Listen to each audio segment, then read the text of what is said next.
Hi students, welcome to third standard social class video session, lesson 8. In today's session we are going to learn about beginning of farming and also cultivation of rice. Let us go into the session. In this session we are going to learn lesson 8 for topic beginning of farming. And today we are going to learn about cultivation of rice.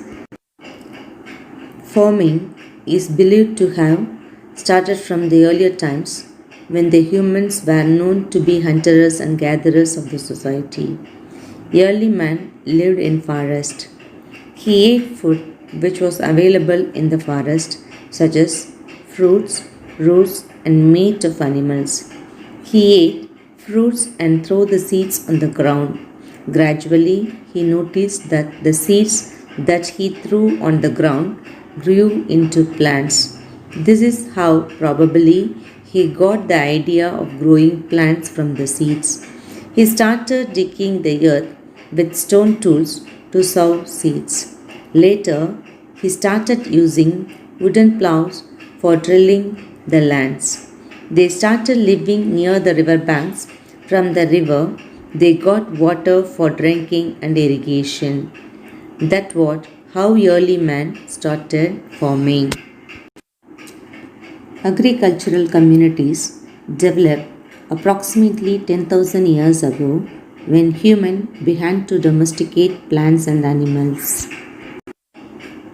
Wheat is the first cereal to be cultivated by man. Next, we are going to learn about cultivation of rice. Rice cultivation takes place in hot and humid climate. There are numerous varieties of rice which are cultivated using different processes across the country. It is usually cultivated in areas which have heavy rainfall. Farmers flood the field with water from nearby well or river. In Tamil Nadu, rice cultivation takes place in fertile clay soil found along the river banks. Rice is also grown through irrigation in those areas that receive comparatively less rainfall. Rice is the staple food of eastern and southern part of India. The seeds are transplanted by hand and through proper irrigation, the seeds are cultivated. Rice grows on a variety of soil like silts, loams, and gravels. There are 4 different practices of cultivation of rice: transplantation method, drilling method, broadcast method, and Japanese method.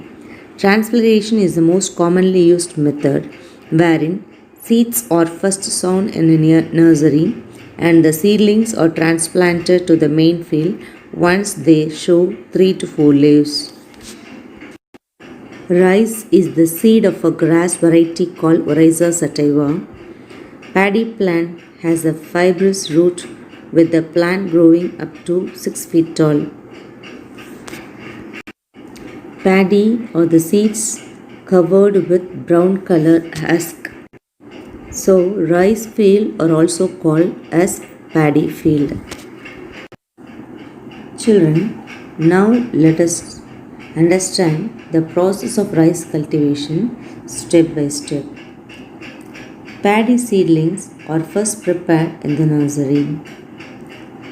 Paddy farmers get their field ready by ploughing the field. They also add manure or fertilizer to the field. The whole field is then flooded with water. After some days, seedlings are transferred into the field by hand. Paddy fields require regular maintenance.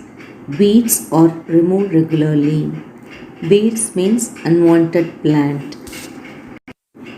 The farmers irrigate the crops till they cultivate properly, and the grains get covered with brown golden husk.